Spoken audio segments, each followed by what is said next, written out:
At a time when all of Europe was burning in the fire of war, several dictators were also emerging there. One such dictator was establishing his dominance in Italy. His name was Mussolini. Yes, the same Mussolini who even had the King of Italy under his control. For him, assassination and giving people a worse death was like a game. He was the one who gave birth to fascism. Because of him, Italy also became part of the devastation in World War II. Who was Benito Mussolini? Was he always like this, or did circumstances make him this way, just like Hitler? How did he become the dictator of Italy? On July 29, 1883, Benito Mussolini was born in a small town called Dovia di Predapio. At that time, this town was part of the Forlì province in Romagna. During the fascist era, the name of this place was changed to Dux's Town and Dux's City. Benito's mother, Rosa, worked as a Catholic school teacher, and his father, Alessandro Mussolini, was a blacksmith by profession. He had a deep interest in politics. Benito's father was also a socialist journalist.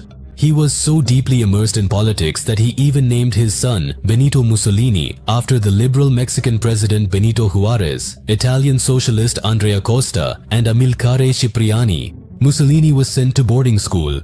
Even though Mussolini was shy, he often got into fights with his teachers and fellow students at the boarding school. As Mussolini grew older, he became so unruly that once, during a fight, he stabbed a classmate with a penknife. After this incident, Mussolini was expelled from the school. Mussolini enrolled in a new school, where he achieved good grades and graduated. In 1901, Mussolini worked as an elementary school teacher, but in 1902, he moved to Switzerland, and there was a reason for this. Mussolini wanted to avoid compulsory military service in his country. But even after coming to Switzerland, Mussolini was searching for a permanent job for quite some time. At the same time, Italian socialist movements were gaining momentum in Switzerland, which led Mussolini to participate in them as well. Along with this, Mussolini also completed his degree in journalism and became a socialist journalist, after which he started working as an editor for a local Swiss newspaper, L'Avenir del Lavoratore. There was something quite special about Mussolini. When he spoke, people listened very attentively. His power of speech was extraordinary. Mussolini came to be regarded as one of the best orators of his time. Apart from writing for the Swiss newspaper, Mussolini would also gather people and give speeches, organizing meetings. During this time, Mussolini became the secretary of the Italian Workers' Union. Growing popularity that Mussolini once got the chance to meet Vladimir Lenin, Mussolini was becoming quite a prominent figure among the people. At that time, in 1903, Mussolini was arrested by the police because of a violent general strike, and after being released, he was sent back to Italy. After returning to Italy, Mussolini served in the Italian army from 1904 to 1906. Mussolini, a prominent socialist of Italy, one of the best journalists, gradually became an authoritarian communist. Mussolini was also arrested several times because of his revolutionary activities. He also launched his own newspaper called La Lotta di Classe, meaning the class struggle, which became quite successful. As a result, in 1912, he was made the editor of the official socialist newspaper Avanti. Being an anti-nationalist and anti-imperialist editor, he also wrote against World War I, which began in 1914. Mussolini was quite upset about Italy's intervention in World War I, but after a while, Mussolini changed his mind. And whereas earlier he was against the war, now he started giving speeches and writing in favor of the war. Then, in 1914, he was expelled from the Socialist Party as well. After this, Mussolini joined a newspaper called Popolo d'Italia. It was here that he started writing about fascism for the first time. According to him, he placed Italy above everything else. He wrote that from now on, we are all only and only Italians. Nothing else matters. And even if any cry or shout comes from our hearts, it will only echo Viva la Italia, long live Italy. Here, Mussolini joins the Italian military, but during his service, Mussolini gets injured. When Mussolini recovers from his war injury, he sees that his country's condition is quite dire. The war leaves Italy economically very weak. On top of that, after the First World War, the Allied powers also ignored Italy, which forced the people there to go through an economic crisis. And when Italy was at the peak of civil war, Mussolini laid the foundation of the Fascist Party. Fascism is an ideology according to which there is no place for democracy in society. The state must function only within a one-party system. According to fascism, there should be only a single-party system in the state. Gradually, Mussolini began to take control of Italy, and for this, he first tried out Hitler's tactics. At that time, people wanted employment, a better lifestyle, and a better society, all of which Mussolini promised them. He would give grand speeches. People were influenced by his impressive speeches and rallies. After that, the first thing he did was eliminate his opponents. Anyone who spoke against him, he would punishments that seeing them, others would become quiet without needing any punishment themselves. People began to fear him. He promoted a fascist nationalist ideology, and under his rule, there was no place for any other way of thinking. Mussolini did not want Italy to be just a small country under his rule. He wanted to turn it into an empire like that of the great Roman era. By 1931, Mussolini had almost completely controlled Italy through fascist ideology. Fascist movements had started appearing everywhere. However, there was still a lot of civil unrest in Italy at that time, and taking advantage of this, Mussolini told the King of Italy that only he could now handle the country. I am the only one who can bring peace to this civil unrest. But for that, you have to make me the Prime Minister of Italy. On October 31st, 1922, Mussolini became Italy's youngest Prime Minister. After coming to power, Mussolini's first move was to abolish all democratic institutions. Then he gave the king a list containing the names of all the people he never wanted to work with. He makes it clear to the king that from now on, he alone will run all the authorities of the country, after which Italy finally comes under dictatorship. Within a year, he establishes full dictatorial powers, abolishing the press, trade unions, and opposition parties. However, amidst all this, Mussolini also emerges as a genius. In a very short time, he brings his country back on track. Along with consolidating his powers, he also pays special attention to the other problems facing the country. Within a short period, Mussolini declares himself the dictator of Italy and adopts the title Duce, meaning the leader.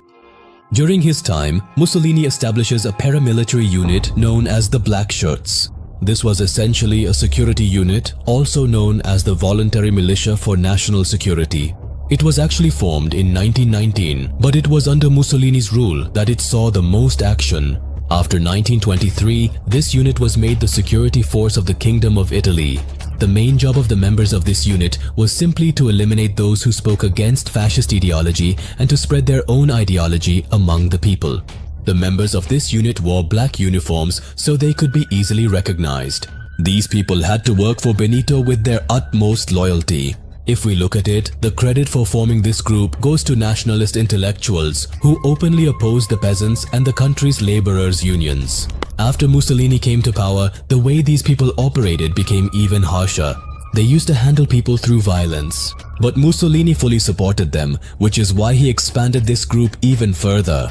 If we look at it, by 1923, this group had joined.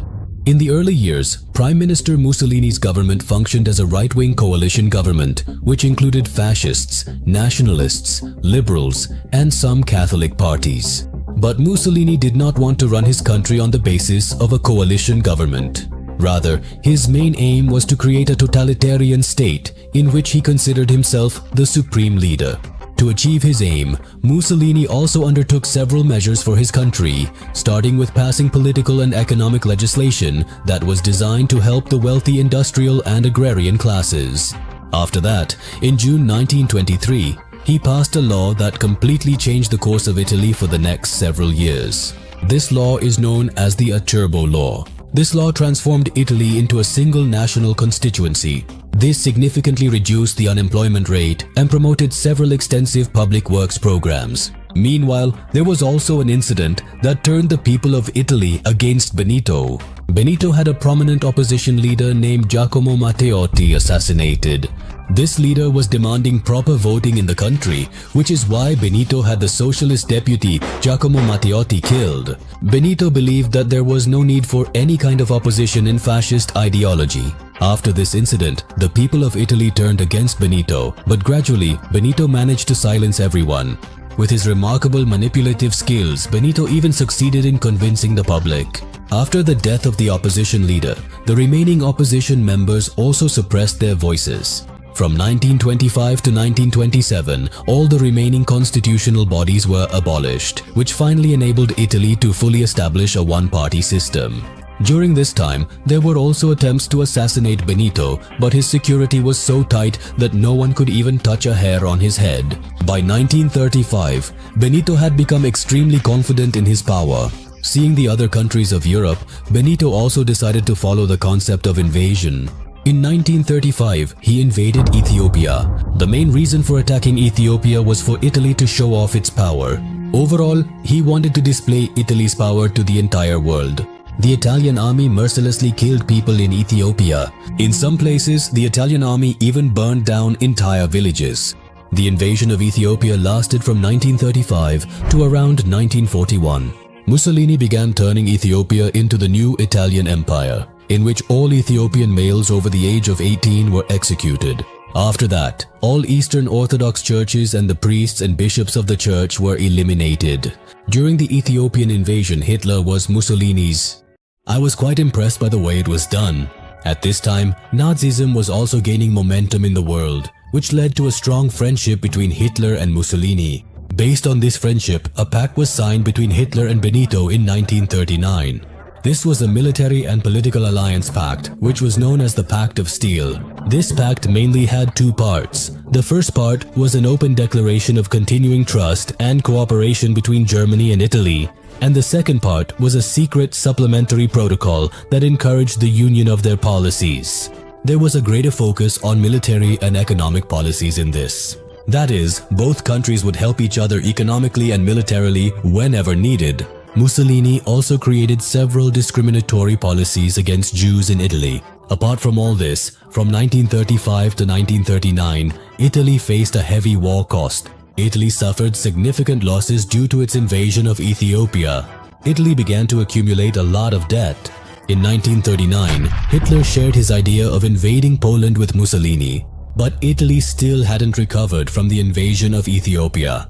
Because of this, Mussolini even demanded that Hitler postpone the attack on Poland. But Hitler flatly refused, leaving Mussolini with no choice but to join the war. Because Mussolini had already signed the Pact of Steel and decided to support Germany in the war. Apart from this, Mussolini had another reason for participating in World War II. Mussolini believed that if Germany and Italy together defeated France and Britain in this war, then only Germany and Italy would rule over Europe. After this, on September 1st, 1939, with the invasion of Poland, World War II began, in which the UK and France were the first to declare war on Germany. Italy did not enter the war at this point because Benito knew that if Germany showed any weakness at any stage, France and the UK would not spare him. But even at this time, Mussolini did not sit quietly. Instead, he began launching invasions in various places to expand his country's borders. In 1939 itself, Benito invaded Albania. Italy was well aware that Albania would not be able to stand against them. At that time, Albania was quite weak compared to Italy, which is why Italy managed to conquer Albania within just 5 days of the invasion. After the invasion of Albania, Mussolini began to feel a sense of confidence in his country's army, which is why Italy did not stop there and went on to invade Greece directly in 1940. But during the invasion, the Greek army drove the Italian army back in a humiliating defeat. In the same year, Italy also attacked Egypt. He also attacked there, but he failed in that as well. When Hitler found out about this, he sent his army to help Italy, after which the Italian and German armies together defeated Greece and Egypt. But after this incident, Mussolini's poor war leadership became a topic of discussion around the world. On June 10, 1940, Italy declared war on Britain and France. Britain and France kept defeating Italy again and again. In response to Italy, Britain launched Operation Compass against Italy. This was the British military's first large-scale operation during the Second World War. In this operation, the British Empire and Commonwealth forces attacked the Italian forces. All these attacks were aimed at driving the Italian army out of the war. The Italian army suffered heavy losses in this operation. After this operation, the Italian army became so weak that by 1941, Italy was in a very bad state in the war. Seeing the condition of Mussolini's army, Hitler completely cut Mussolini out of his future war plans. Benito realized that he was badly trapped in this war, but there was no way to turn back. Because of this, Benito kept on fighting in the war continuously. But at the 1942 Casablanca Conference, then UK Prime Minister Winston Churchill and American President Franklin D. Roosevelt decided that they would first drive Italy out of the war. At the same time, they would also force the German troops to retreat. After this, the Allied forces resolved to march on Italy first. As soon as former King Victor Emmanuel III of Italy heard about this, he removed Benito from power and replaced him with Pietro Badoglio. Pietro Badoglio was a very powerful and successful personality in Italy. On his second day in power, he dissolved Benito's fascist party and reached an agreement with the Allied powers.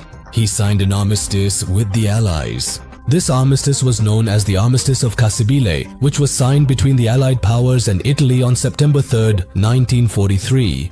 Under this agreement, Italy had to completely withdraw from the war and release the Allied powers' war prisoners. With this agreement, the king also decided to have Benito arrested. Badoglio had Benito imprisoned in a jail called Campo Imperatore. At that time, this jail was considered the safest, with extremely strict security. By June 1944, the Allied powers had invaded Rome. As soon as Hitler found out that Mussolini had been dismissed by the Italian emperor and imprisoned, he immediately sent the German army to invade Italy. Soon, the German army captured northern Italy. After this invasion, Italy was split into two. It gets divided into two parts.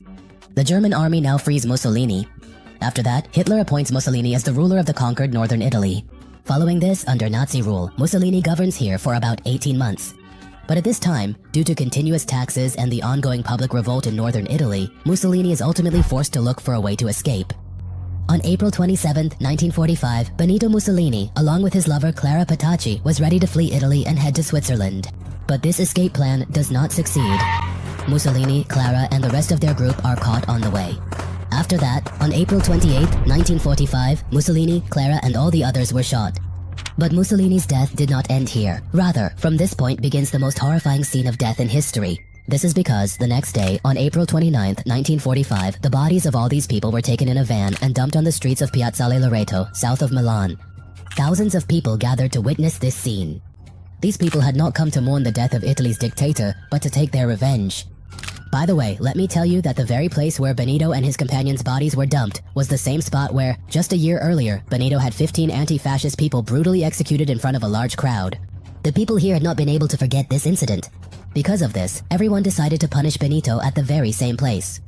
One by one, people began to take their revenge on Benito's corpse. Even after death, Mussolini's mouth remained open. His girlfriend Clara's face was also badly disfigured. But just then, an officer who used to flatter the dictator arrives there and salutes his corpse. Seeing this, the enraged crowd starts beating that man as well. However, by evening, American troops arrive and send the bodies of Benito and the others to the local morgue. After all the post-mortems are completed there, they are buried. In this way, the cruelest dictator of Italy meets his end. Along with Benito's death, Germany also suffers a crushing defeat in World War II. The invasion plan of the USSR and America's involvement in the war lead to Germany's crushing defeat. During World War II, when Hitler heard the news of Mussolini's death, he was deeply shaken. Because of this, Hitler specifically instructed his people that when he died, his body should not fall into anyone's hands and should be burned. However, according to the religion Hitler followed, people are buried, not cremated. But it was Hitler's fear after Mussolini's death that led him, after losing the war, to shoot himself and order his body to be burned. After World War II, Italy had to go through a very difficult period. Italy's industries and agriculture were devastated. The unemployment rate increased significantly. The country's currency collapsed. Due to Italy's dire situation, the USA helped them through a plan similar to the Marshall Plan and tried to improve their economic condition. After the end of the fascist regime, Italian politics and society were dominated through Christian democracy. The Christian political party held power in Italy from 1946 to 1994. During this period, Italy emerged from its difficult times and set out on the path of development.